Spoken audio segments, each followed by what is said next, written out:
The mahogany walls of Summit Technologies' conference room seemed to close in as I sat quietly at the far end of the table, taking notes like I had for the past 7 years.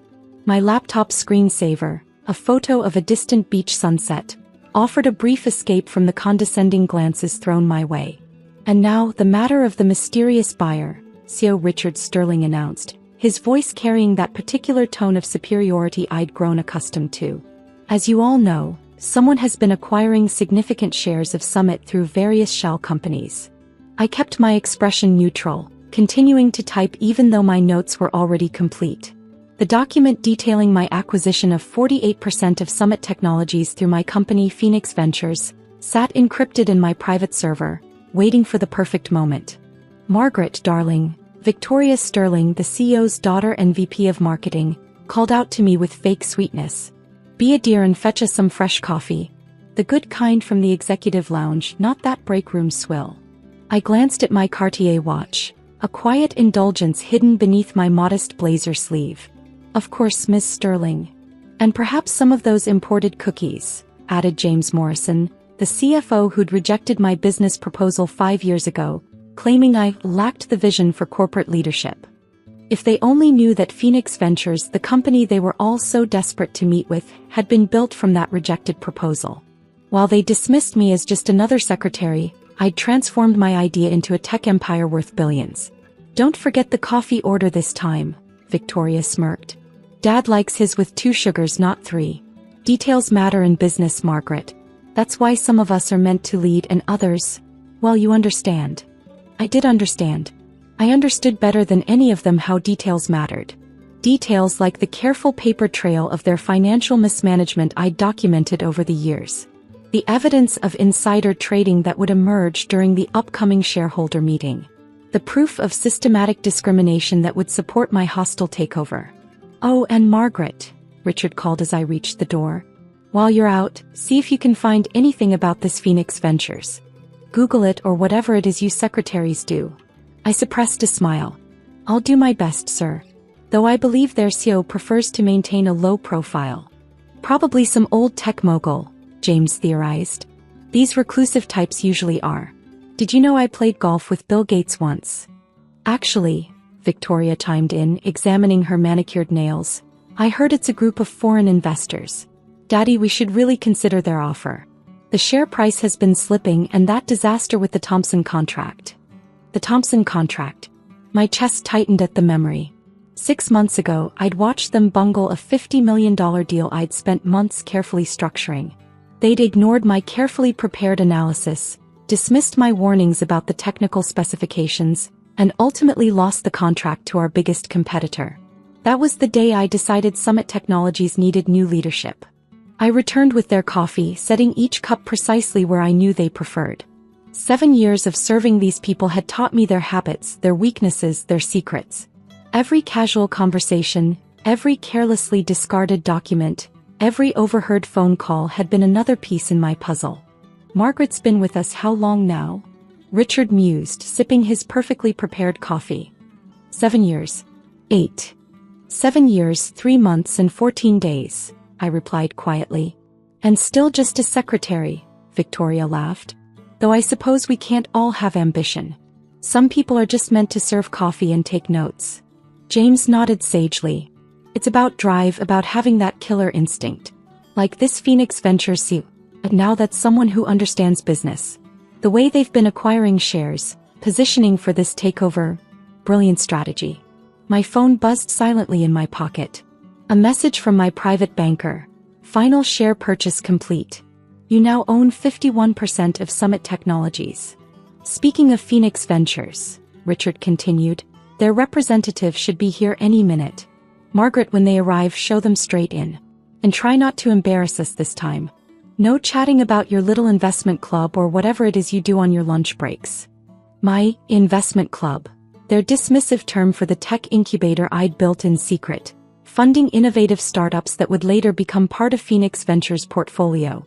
While they mocked my modest lifestyle, I'd been building an empire that would soon swallow theirs. Another buzz from my phone. My lawyer this time.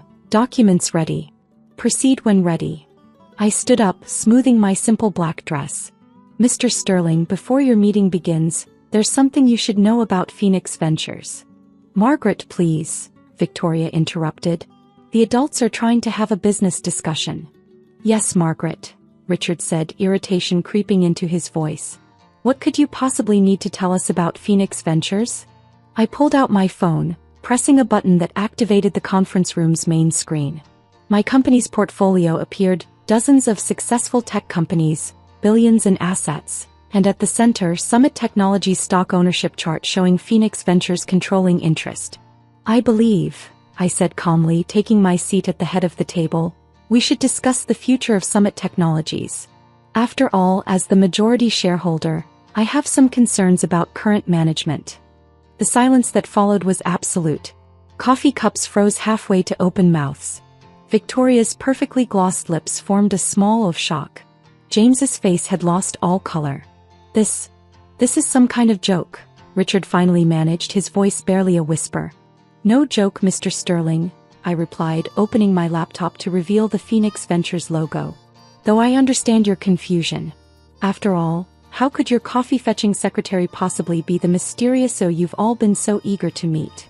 Victoria's coffee cup clattered to the table, spilling across her designer blouse. But you drive a Honda. And live in a modest apartment, I added. And shop at department stores. Amazing what people will overlook when they've already decided what you're worth. The conference room's atmosphere had shifted from corporate confidence to barely contained panic. Richard Sterling's face cycled through shades of red I'd never seen before, while Victoria frantically dabbed at her coffee-stained blouse with trembling hands. This is impossible, James Morrison sputtered, frantically flipping through the documents I'd distributed. Phoenix Ventures has holdings worth billions. They've acquired 30 tech companies in the past year alone. You're just a secretary? I finished for him, enjoying how the word now made them flinch. Let's review some history, shall we? I pressed another button on my laptop, and the screen changed to display a familiar document. This is the business proposal I submitted 5 years ago. The one you rejected, James, claiming I lacked vision. Recognition flickered across his face. The adaptive AI platform for corporate management, which now powers half of Phoenix Ventures' subsidiary companies, I confirmed. The same technology Summit Technologies could have owned, if any of you had bothered to look past my job title. Victoria found her voice, though it quavered slightly. Daddy, do something. She can't just walk in and take our company. Actually, I can, I said, pulling up the share ownership documentation. And I didn't walk in. I've been here all along, watching you run this company into the ground while treating your employees like furniture. Richard slammed his hand on the table. Now see here, Margaret. Miss Phillips, I corrected him. Or if you prefer, CEO Phillips. Though considering your new position, you should probably stick with Ms. Phillips. New position? His face went from red to pale in an instant. I distributed another set of documents. Effective immediately, you're being removed as CEO of Summit Technologies. The board meeting this afternoon will confirm these changes, though given that I control 51% of voting shares, it's really just a formality. The board will never support this, James declared, but I could hear the uncertainty in his voice. You mean the board members I've been quietly meeting with for the past month? I smiled. The ones who've seen the evidence of your financial mismanagement? The documented discrimination? The insider trading? Victoria's perfectly manicured nails drummed nervously on the table. What evidence? What are you talking about? I opened my briefcase and removed 7 years' worth of carefully organized documentation. It's amazing what people will say and do in front of someone they consider invisible. Every inappropriate comment, every illegal transaction, every covered-up mistake, I documented it all. You spied on us? Richard's voice rose in outrage. Spied? No. I simply paid attention. Like when you instructed James to backdate those financial reports last quarter. Or when Victoria hired her underqualified friends for senior positions while rejecting qualified candidates based on their gender or race. James reached for his phone. I'm calling our lawyers. Already done, I said, nodding toward the door as my legal team entered. They're quite interested in reviewing these documents, though not as interested as the SEC will be. The color drained from James's face as he recognized one of the lawyers, his own brother-in-law, who'd been secretly working with me for months. Now, I continued, taking my seat at the head of the table, Richard's former spot. Let's discuss the transition. You'll all be receiving severance packages, contingent upon your full cooperation and immediate resignation. And if we refuse? Victoria challenged, though her voice lacked its usual confidence. I pressed another button on my laptop and emails appeared on the screen, dozens of them, all incriminating. Then these go public along with the evidence of your involvement in the Thompson contract fraud. The Thompson contract was legitimate. Richard protested.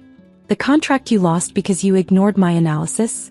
The one where you manipulated the bid numbers to cover up your mistakes? That legitimate contract.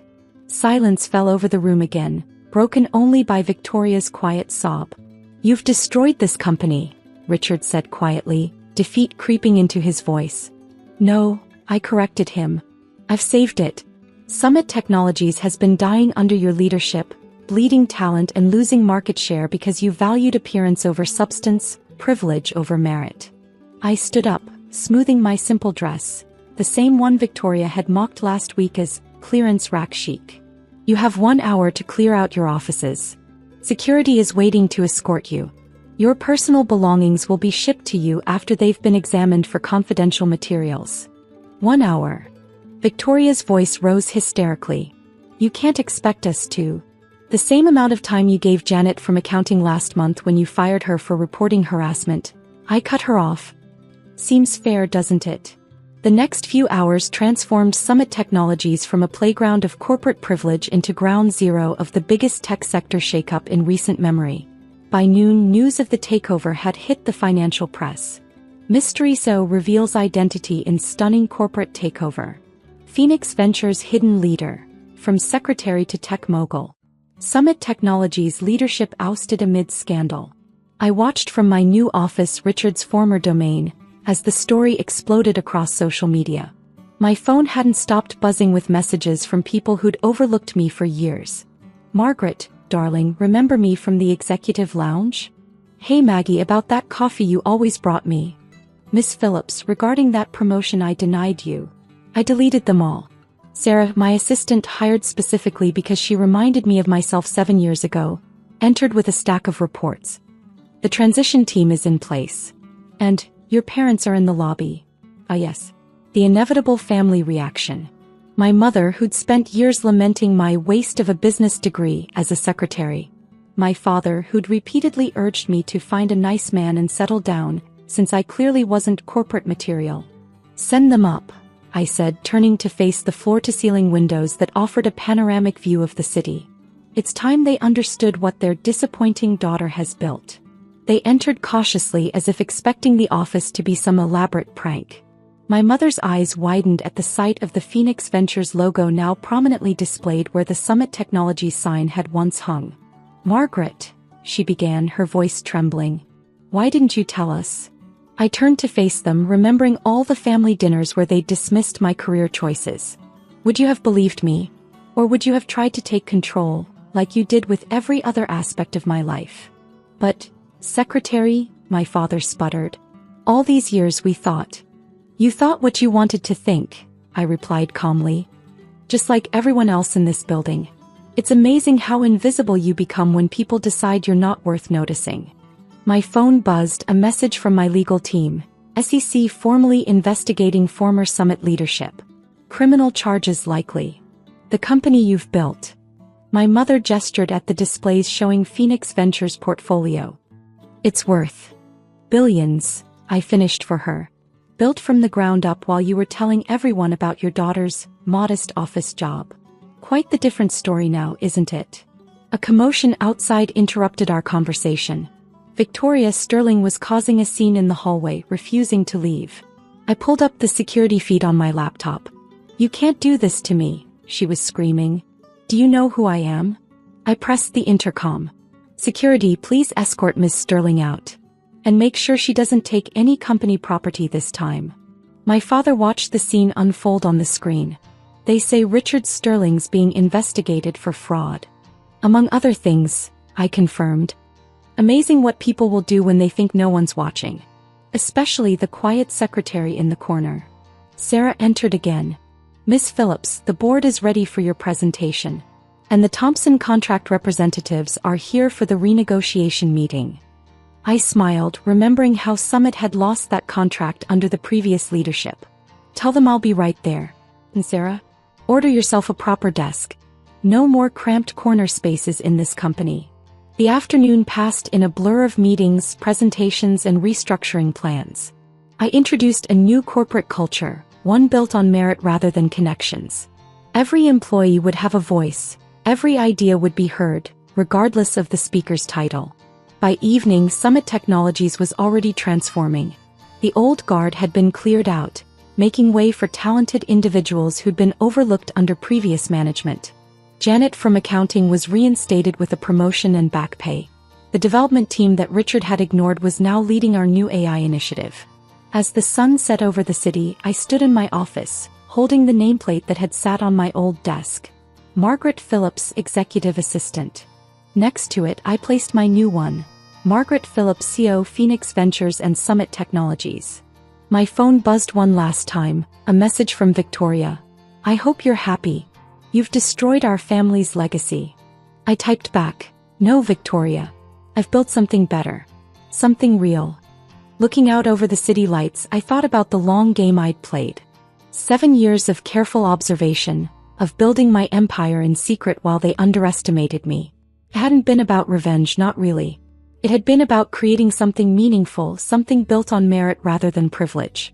A week later, I called my first all-company meeting. Employees filled the main auditorium, many seeing me for the first time as their CEO rather than the quiet secretary who'd brought their coffee.